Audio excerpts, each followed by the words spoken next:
Well, good evening. Sorry for the late notice on this. A lot going on. Great to see you, Chris and Crystal and Kevin.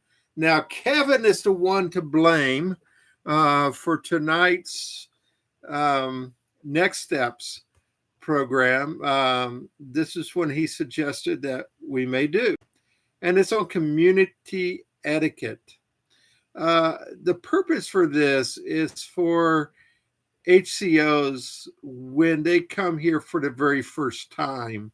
What can they expect their interaction to be with the community? So there are certain. Let's see, where's my mouse? Okay, I lost my mouse, guys. I'll try to get over here. Okay. Anyway, how do you interact with the local mishpachah? Hello, Heather and Keturah. So this is about HCOs who are coming here for the very first time.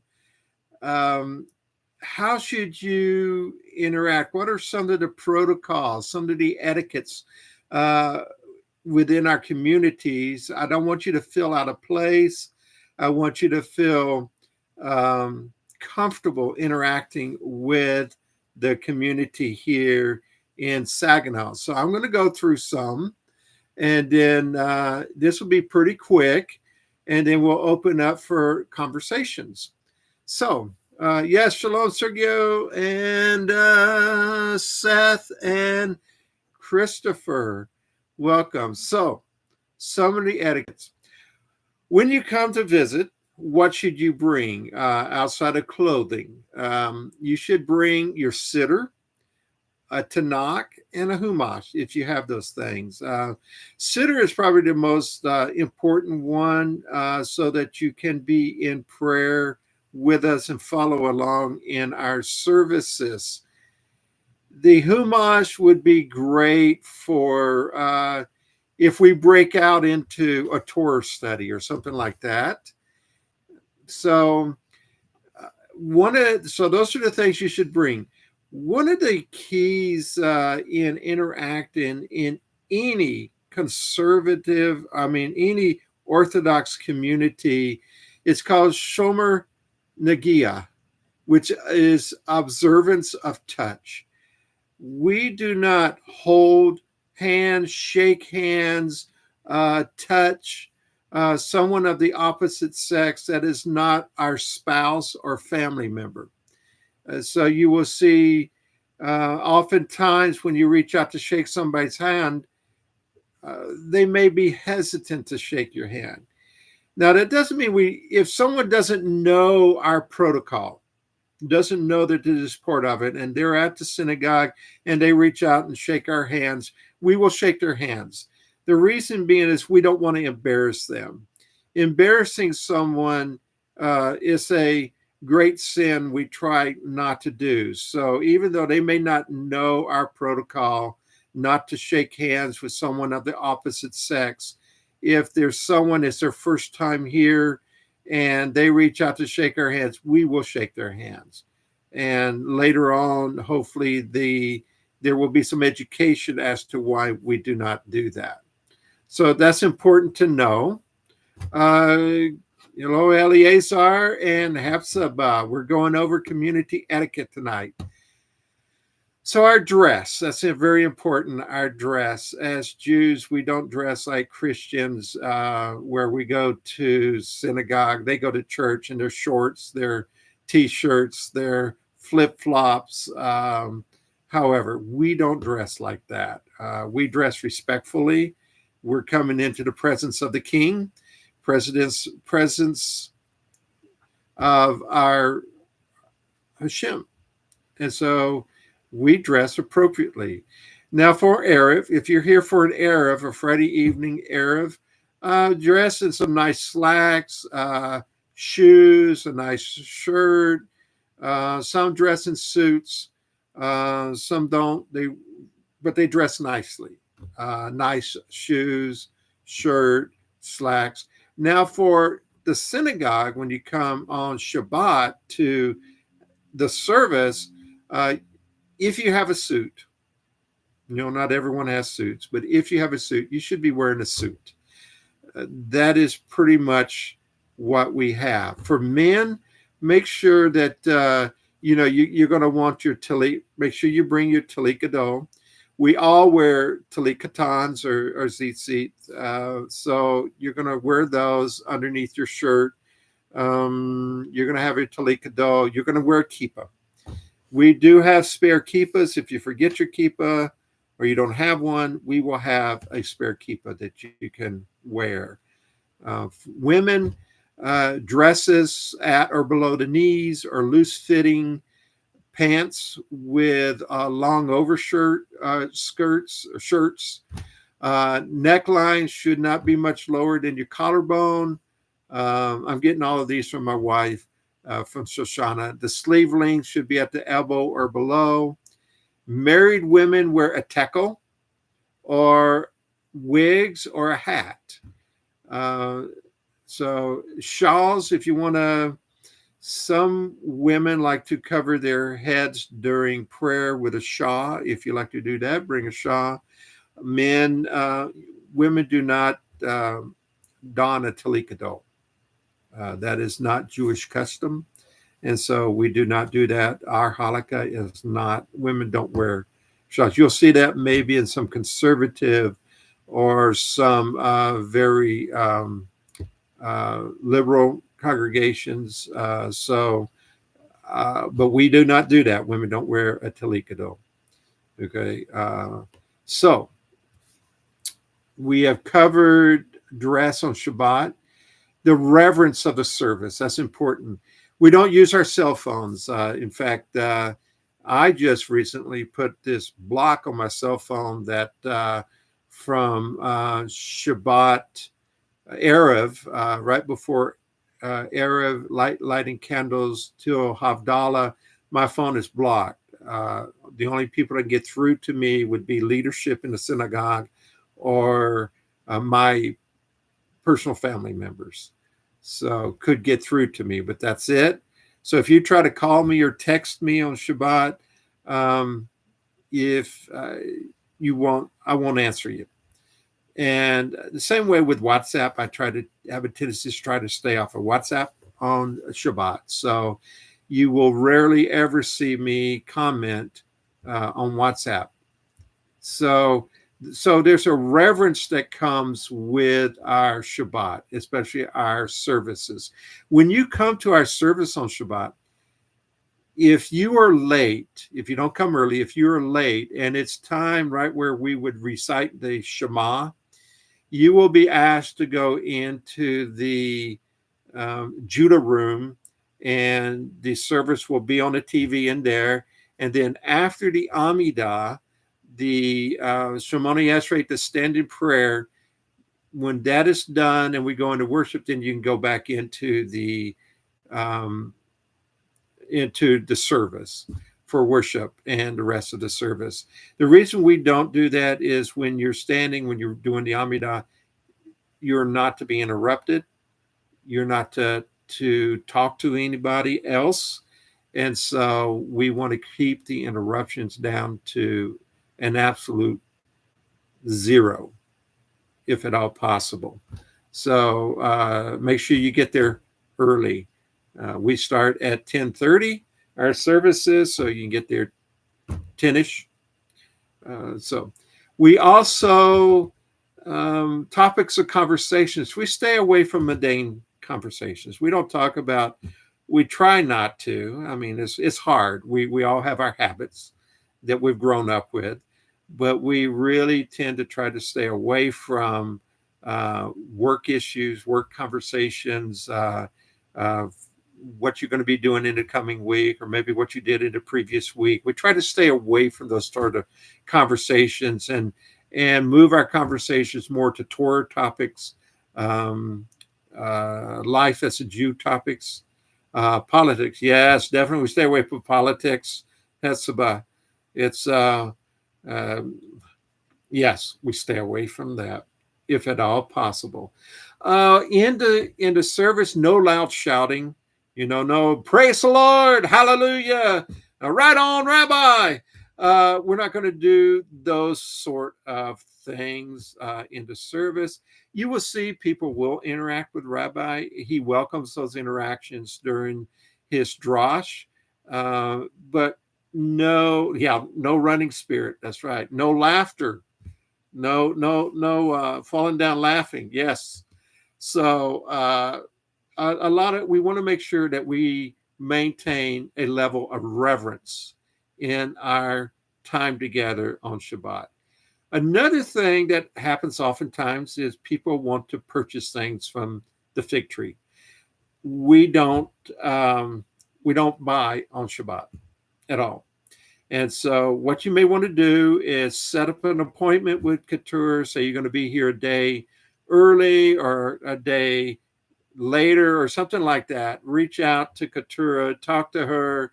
She will set up a time for you while you're here to be able to visit the fig tree and purchase maybe mezuzahs or talikatans, gadols, Havdalah sets, things like that.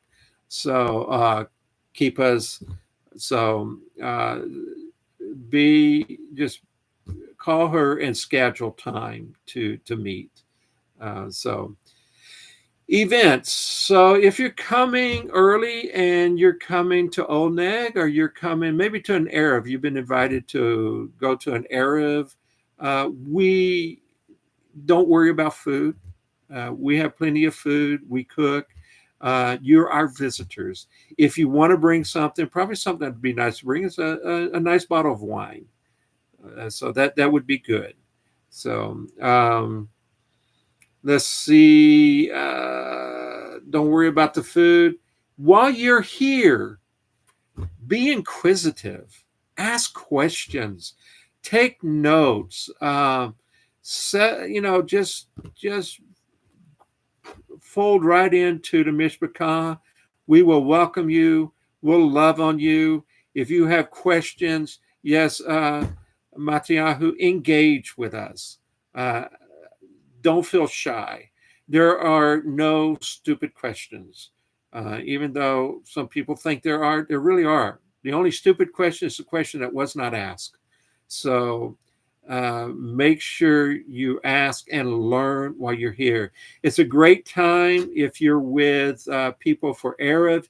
You will learn how we do Erev. It's very important. We do the same thing. All Lapid does things like everybody else. So when you go home and you start doing your Erev, do your Erev as you learn to do it here. So those are very important things. Okay, I'm at the end of my list. Do you guys have some questions about visiting us? What you can expect? What's off limits, in limits? Do you have any questions?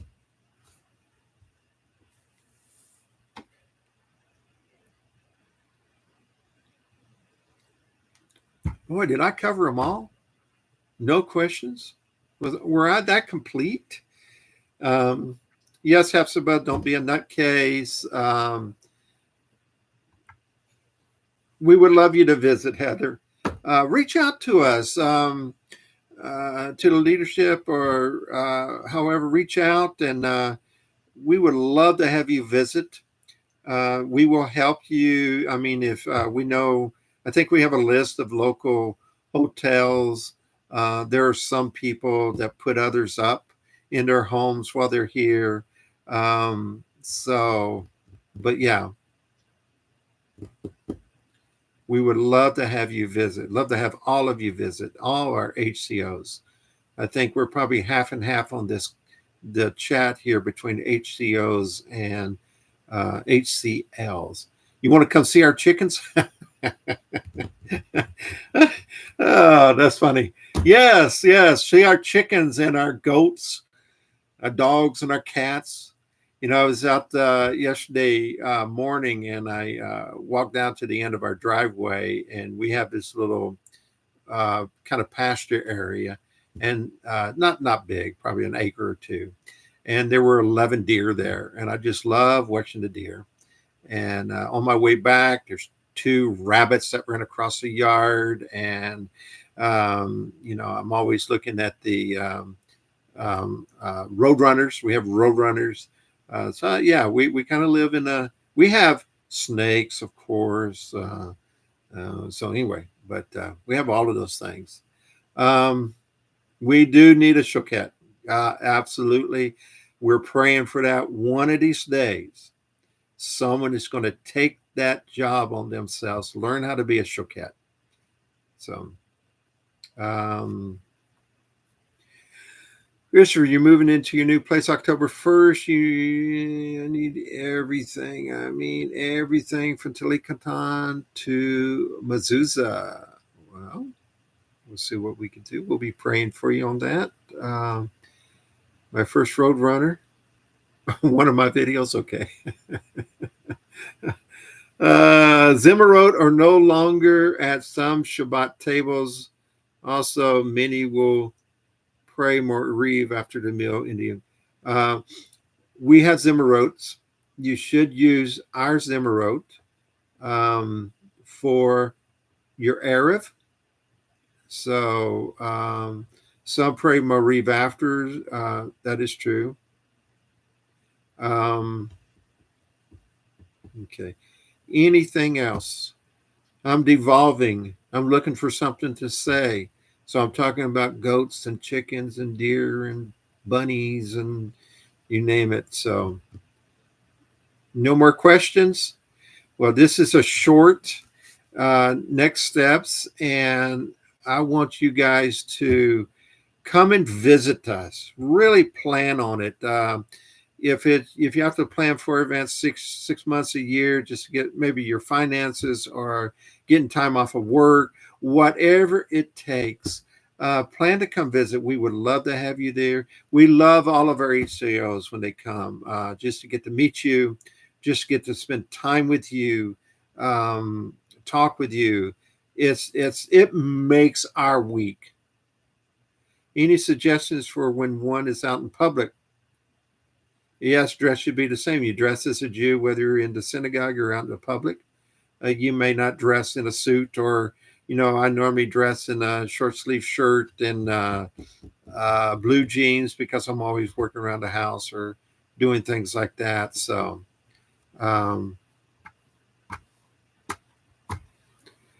I had a question. You missed it. I always thought it was a no-no, but they seem to think it's perfectly fine. I thought, what was a no-no? I'm looking. More than a couple of days. Yes, stay more than a couple of days, 4 or 5. Kevin just was here for, I think, 5 days. We had such a blast. It was a blast. Okay.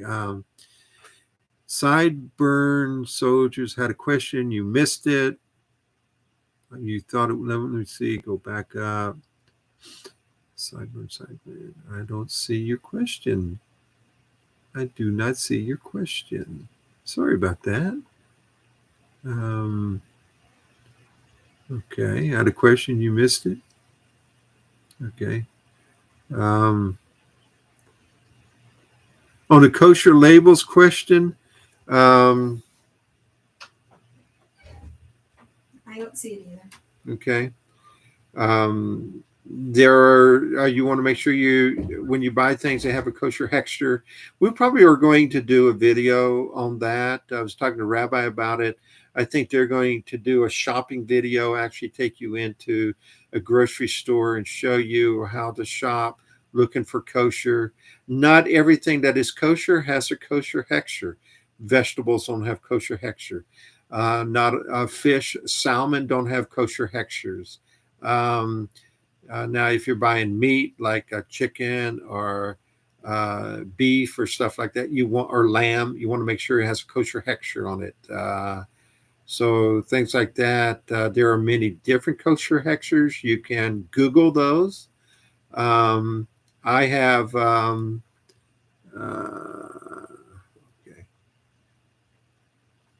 I did not. Okay, how about another Erev Shabbat instructional video? That will be great. So we're going to fit in. We've been talking about it off and on of doing something like that. So I've reached out to 2 boards that's supposed to deal with those marks, labels, about decay next to must. Oh, so that. Lapid Hanukkah. Every community says their Hanukkah. Our Hanukkah is that if you have an item that has both a kosher hechsher and a halal mark on it, we do not purchase, we do not eat those. In fact, that happened to my favorite cheese, which was Tillamook cheese out of Washington State. All of a sudden, they had a halal hechsher on it. We do not buy those. We do not eat those. Now, there are other organizations that do. Who said it was fine? Chabad thinks it's fine. Aish thinks it's fine.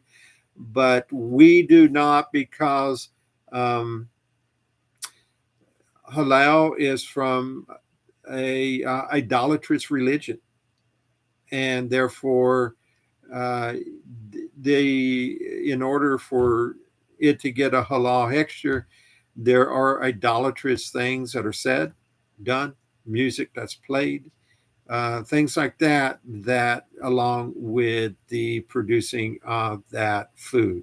So we do not, it is our halakha at Lapid Judaism, we do not support or eat or buy those. Our soybean oil we are making is supposed to be good to know. I won't use it. I thought it was wrong to just want to make sure. Thank you for your input. Great. It's part of our community, Lapid Judaism Halakha. So, any other questions? No. Okay, guys, thank you for joining. This was a short one. Looking forward to it. I'm working on one that's kind of lengthy to prepare. It shouldn't be a lengthy in giving it. It's just lengthy in preparing for it. So I appreciate everybody coming on. Now in 30 minutes, we will have our Hebrew class. I hope you guys are ready for it. I hope you guys have been using what you have learned all week. And so in 30 minutes, Hebrew. You guys have a blessed evening. Shalom.